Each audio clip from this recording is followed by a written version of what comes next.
जाता है कि जी डॉक्टर साहब आप जो इमाम हमारे टैक्स साथ देने चाहिए मौजूद हैं, लोगों ने टैक्स आप एक्सपर्ट। पहले उनसे बात कर लेते हैं। सर, बहुत शुक्रिया वक्त देने के लिए। ट्रांसमिशन में कहिएगा, अभी थोड़ी देर में इक़्तिसादी सर्वे का एक पूरा जो इकोनॉमिक रिपोर्ट है वो जारी कर दी जाएगी। क्या समझ रहे हैं, किस तरह के अहदाफ रखे जाएंगे, क्या कुछ होने जा रहा है, टैक्सेशन के हवाले से बताएं। बार बार आवाज़ आ रही है कि टैक्स नहीं, टैक्स नेटवर्क को बढ़ाना है। ये नेटवर्क बढ़ाना कैसे है? देखिए, बहुत शुक्रिया मुझे इस ट्रांसमिशन में लेने का और आई एम रियली ग्रेटफुल कि आप लोगों ने ये मौका दिया मुझे। देखिए टैक्स तो हर साल बजट हर साल आता है और एक ही तरह की बात होती है और उसमें एफपीसीसीआई की जो लीगल कमेटी है उसका जो है मैं कन्वीनियर भी हूँ और अभी हमने एक्सक्यूज़ मी बजट प्रपोज़ल दिया है गवर्नमेंट को एफपीसीसीआई के प्लेटफ़ॉर्म से। तो उसमें सेल्स टैक्स के और कस्टम्स के रिलेटेड वो दिए हैं जिससे एक तो टैक्स एविजन को अवॉइड किया जा सकता है और दूसरा ये कि आपका जो टैक्स टैक्स नेट है उसको बढ़ाया जा सकता है। जैसे 4% फर्दर टैक्स लगा रखा है इन्होंने अनरजिस्टर्ड को सेल्स टैक्स में, तो उससे ये होता है कि उस 4% को बचाने के लिए इन फेक एंड फ्लाइंग इनवॉइस फिर काट दी जाती है कि वो 18% को एडजस्ट करें। तो जो लोग अनरजिस्टर्ड सेक्टर में हैं उनको लाना बहुत ज़रूरी है। फिर इसी तरह ईएफएस जो एक्सपोर्ट फैसिलिटेशन स्कीम है जो आपने एक्सपोर्टर्स को दी है उसमें in the middle of the year ये किया कि जो लोकल आप पाकिस्तान में अगर ईएफएस के लिए एक्सपोर्ट कमोडिटी के लिए आप कोई लोकल परचेज करेंगे तो उसको 18% उसमें सेल्स टैक्स लगा दिया। तो उससे नुकसान ये हो रहा है कि आपकी जो लोकल इंडस्ट्री है वो सफ़र कर रही है। अदरवाइज एक्सपोर्टर्स जो हैं वो बजाय बाहर से इंपोर्ट करने के लोकली चीज़ें अपनी प्रोक्योर कर रहे थे रॉ मटेरियल के तौर पे। तो उससे दो नुकसान आते हैं। एक तो आपकी जो लोकल इंडस्ट्री है वो नहीं उठ पा रही। दूसरा ये हो रहा है कि अगर वो चीज़ मँगा रहे हैं तो ड्यूटी टैक्सेस तो आपने फ्री कर दिए, मगर जो गुड्स को परचेज करने के लिए फॉरेन रेमिटेंस आपका बाहर जा रहा है, उस पे उसको हाँ। अकाउंट फॉर नहीं किया इन्होंने। और ये जो मेजर था वो अगर आपके सिस्टम में कोई कमज़ोरी है, अगर उसमें कोई लीकेजेज़ हैं या रेवेन्यू का हेमरेज हो रहा है, तो ये आपको अपने जो है कंट्रोल्स को बढ़ाने की ज़रूरत है। ना कि आप जो है वो ऐसे मेजर्स लें जिससे एक्सपोर्टर्स सफ़र करें।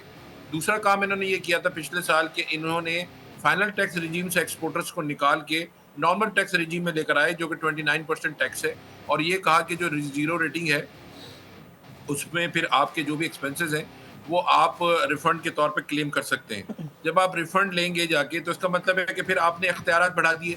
आपने फिर जो है इनको मजबूत कर दिया कस्टम्स के ऑफिसर्स को और हमें पता है कि वहाँ पे जो है वो क्या इश्यूज़ हैं और किस तरह की ट्रांसपेरेंसी है और किस तरह की जो है अकाउंटेबिलिटी उधर होती है।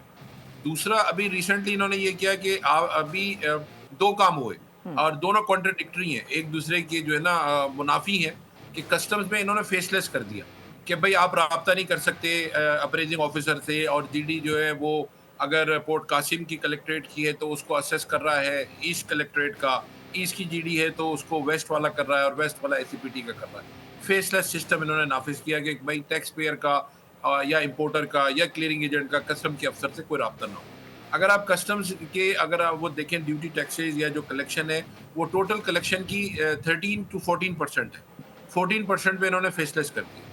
दूसरा अभी जो लॉ टैक्स अमेंडमेंट ऑर्डिनेंस आया 2025 का मई के महीने में और असेंबली शुरू होने से इसके इजलास से 2 दिन पहले इन्होंने 2 तारीख को किया जबकि असेंबली का सेशन 5 को स्टार्ट हुआ। उसमें इन्होंने ये 175 सी में कस्ट इनकम टैक्स ऑर्डिनेंस में ये चेंज लेकर आए कि आप फैक्ट्री में लोगों को बिठा सकते हैं और ना सिर्फ वो जो इनकम टैक्स के डिपार्टमेंट के लोग हैं बल्कि प्रोविंशियल सर्विस के या फेडरल सर्विस के किसी भी महकमे के। तो आपने एक तो उस टैक्स पेयर को या उस इंडस्ट्री को या उस फैक्ट्री वाले को अनरिलेटेड लोगों को के एक्सपोजर उसका कर दिया। प्लस ये कि अगर खुदा ना खास्ता वो टैक्स पेयर में उसमें मसाइल है तो आपने तो एक रास्ता उसको खोल दिया। तो ये एक तरफ आप फेसलेस कर रहे हैं और जहाँ पे 88% या 86% टैक्स कलेक्शन है, वहाँ पे आप इंटरैक्शन को इस हद तक बढ़ा देते हैं कि आप उसी दफ्तर में उनको बिठा रहे हैं, उसी प्रेमिसेस में बिठा रहे हैं मॉनिटरिंग करने के लिए। तो इस तरह से जो है ना ये कन्फ्यूजन या कन्फ्यूज़ स्टेट ऑफ माइंड जो है, उससे ये चीज़ें नहीं चलेंगी। हमें इकोनॉमी को ग्रो करने के लिए आपको एक्सपोर्ट्स को इम्प्रूव करना पड़ेगा। अभी जो आपका जो ट्रेड डेफिसिट है, वो रिकॉर्ड हाई था 1.3 बिलियन था इस महीने। मई के महीने में 11 महीने में। तो इसका मतलब जो ट्रेड डेफिसिट का मतलब ये होता है कि आपकी इम्पोर्ट ज़्यादा है और आपकी एक्सपोर्ट्स कम है। हालाँकि एक्सपोर्ट्स बढ़ी हैं मगर उसको जो इम्पोर्ट का सर्ज आया उसने कंपनसेट कर दिया। तो इस तरह के अगर मेजर्स हम लेंगे तो उससे इकोनॉमिक ग्रोथ या इकोनॉमिक वेलबींग नहीं आएगी। जी। हालाँकि हमारे इकोनॉमिक इंडिकेटर्स काफ़ी बेहतर हुए हैं। हमारा जो इन्फॉर्मेशन और कम्युनिकेशन टेक्नोलॉजी है उसमें 31% 3.12 बिलियन का जो है रेवेन्यू कलेक्ट होगा इस साल, जो कि पिछले साल 1.2 या 1.8 था। तो चीज़ें तो इम्प्रूव हुई हैं और इम्प्रूव हो रही हैं। मगर हमें सिस्टम्स को बेहतर करने के लिए आपको टैक्स पेयर पे एतमाद करने की ज़रूरत है और फिर आपको मैन्युफैक्चरिंग अपनी असेंबलिंग यहाँ पे पाकिस्तान में बढ़ानी पड़ेगी।